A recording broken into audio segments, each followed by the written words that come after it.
Megastar Chiranjeevi హీరోగా నటించిన ఆచార్య cinema భారీ అంచనాల మధ్య ఏప్రిల్ 29న థియేటర్స్ లో విడుదలైంది.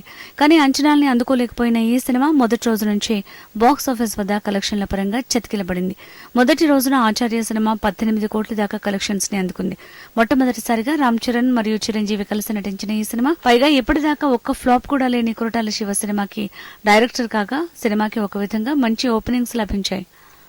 అయితే మొదటి నుంచే ఈ సినిమాకి నెగటివ్ గా రెస్పాన్స్ అందుతుండటంతో సినిమా కలెక్షన్స్ పడిపోయే అవకాశాలు ఎక్కువగా కనిపిస్తున్నాయి.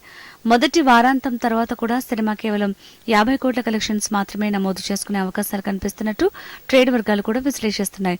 కానీ ఈ చిత్ర ప్రీ రిలీజ్ బిజినెస్ 140 కోట్లకు జరిగింది. ప్రస్తుతం ఉన్న పరిస్థితి చూస్తుంటే సినిమా కనీసం బ్రేక్ ఈవెన్ పాయింట్ ని చేరుతుందో లేదో కూడా డౌటే.